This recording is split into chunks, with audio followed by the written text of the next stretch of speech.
from Glasgow Oxjam Takeover. We're here today, Nice and Sleazy's, with Joe from Beltur. Beltur will be performing at our festival on the 15th of October here in Nice and Sleazy's. Joe, thank you for joining us.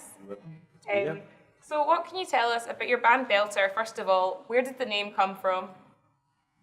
Well, this question we get asked a lot, obviously. It's like, the original spelling of the name was Belter, like Belter, everybody knows that word. It's a good kind of Glasgow word, it's simple, straightforward name, but we get threatened with a lawsuit for a band in London who had the same name, Beltur, so they basically said you need to change the name. We've copyrighted that, so we thought rather than coming up with a whole new name, because obviously we'd already branded ourselves, and it's like trying to rebrand your band, it's quite hard, so we thought let's just change our letter, Beltur, Beltur. So it's it's a very unique name now, and it's a lot more Glasgow as well. It's how you say it. Aye, Beltur, that's it. It's like it's how everybody pronounces it, so it's worked in my favour, and it didn't confuse a lot of folk. So yeah, that's where the name came from. Alright. So anyone that's not familiar with your band, how would you describe sound? How would you describe your music? Well, I mean, rock is at the centre of our universe. That's the key part of our energy. It's rock and roll. That's what we aim for. Something upbeat. A lot of drums, a lot of bass, a lot of driving beats. So if we had to kind of compare to bigger bands and stuff, I think like maybe Foo Fighters, maybe a bit of Nirvana. That rock kind of guitar sound. Rock music. That's what sound. Perfect. And then on your band's Facebook page, in your kind of description, you describe yourself as saying like, Beltur give you a rock show the way it should be. Like, how do you feel your live performances show that, and what do you feel is like proper rock show about your performances? Well, again, it's like we just bring the energy, It's the big guitar sounds and solid beats, the way a rock show should. You need to give the audience a bit of you, like there's no point in standing up there like jingly jangly, you're only on stage for half an hour, sometimes an hour, it's like, and you're in rehearsing for weeks, months at an end, so if you're only getting a shot of half an hour on stage, then, you should, we aim to come off the stage sweating, dripping, and if we don't do that, then, we've done something wrong. So I think that's the way a rock show should be in our eyes, dripping of sweat, and hopefully the audience can catch a bit of that energy. Of course, I think that's a good way to be. Nothing worse than when you go to see a band and you're like... Yeah, if you're bored on stage, then your audience is going to be bored. If you're no dancing on stage, your audience are going to be standing stiff. So, try and infect your audience with a bit of energy.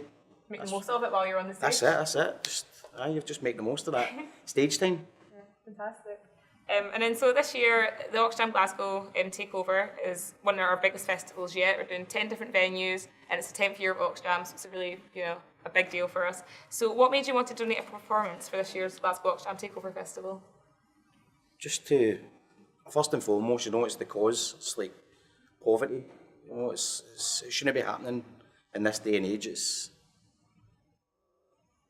terrible. It shouldn't be happening. So anything we can bring to it, to donate that a performance, it's like to be seen with these other bands as well. It's like it's a very, very decent thing to be seen part of. Yeah.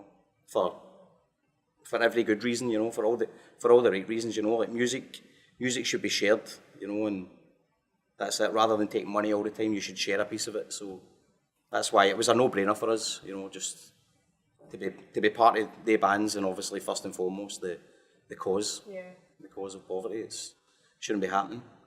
Fantastic. And then who would you say, for festival boards this year, what other bands would you watch out for? Well, I mean, some that we've actually played with some of them. Soldier On, they're quite infectious as well.